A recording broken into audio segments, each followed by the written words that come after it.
The Firing Line is a 1988 War in the Jungle film directed by Gale, a pseudonym of Filipino director Yun Gallardo.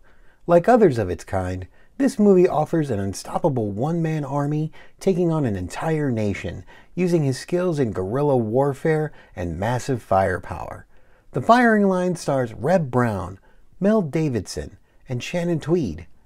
In an unnamed Central American nation, Mark Harden is an American military consultant supporting pro-government forces against anti-government rebels. He begins to question if he's fighting on the right side, which motivates the government to arrest and torture him. He escapes and rescues a girl he picked up at a bar that morning. The two make their way to the rebels in the jungle to join their fight, and Harden offers his consulting skills to their army.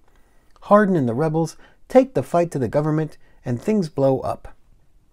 While this is not based on a true story, the country is never even named, The Firing Line does rip a bit from the headlines of the 1980s, when American officials provided various kinds of support to anti-communist and socialist forces in Latin America. But the biggest inspirations for this film are the Rambo movies. First Blood Part 2 was a monster hit in 1985, inspiring a slew of shirt-optional, headband-wearing American renegades, each toting enough firepower to win a war single-handed. The stand-in for the jungles of Central America were provided by the Republic of the Philippines, an Asian nation with a prolific but insulated film industry. The Philippines had on occasion provided a setting for a few Hollywood films, before 1979's Apocalypse Now proved that jungle-set war movies could be profitable. Filipino producers saw the opportunity to reach a global audience by casting American faces in their backyard war games. Reb Brown played all kinds of heroes in the 70s and 80s, from Captain America to You're the Barbarian. And he played plenty of commandos, for good measure. For MST3K fans, Reb Brown may be most recognizable for Space Mutiny, and his hero of 1,000 names. Stump beef knob. Smash lamp jaw. Punch rock groin. Buck plank chest. Stump junkman. Dirk hard peck. Shannon Tweed plays the American businesswoman, unwittingly pulled into the revolution.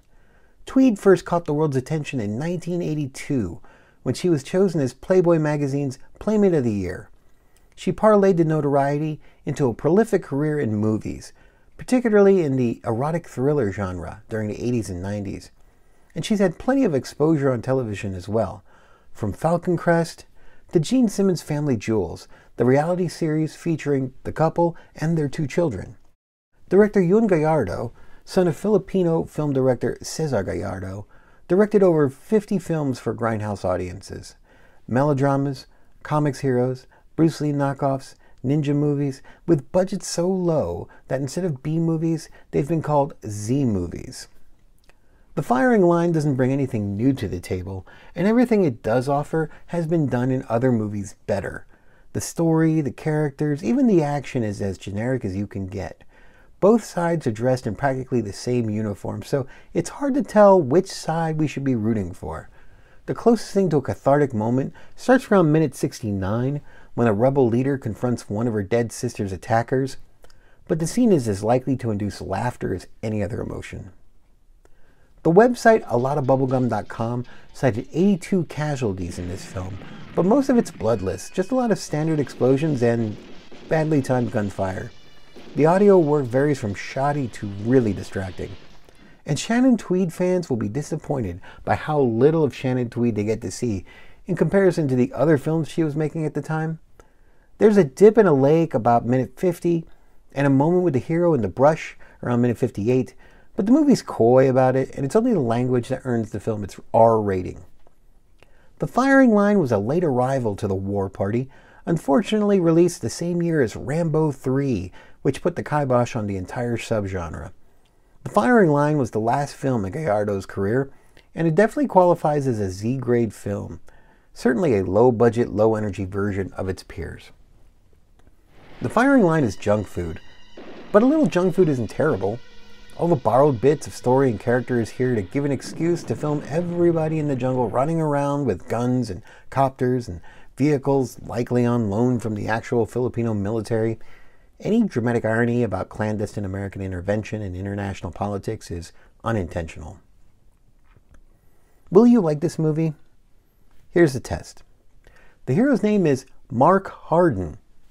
If that name made you giggle even a little on the inside, there's a chance that you may enjoy the movie. If you take this movie seriously, you'll probably find it frustrating. There's no need to expect more from the firing line, and there's no need to get mad at it. Just settle in for a lot of screaming, shooting, exploding, and enough groanable moments for a good night's riffing. Those fools! Look how high they have built the fire! Those aren't campfires. Let's get the hell down there.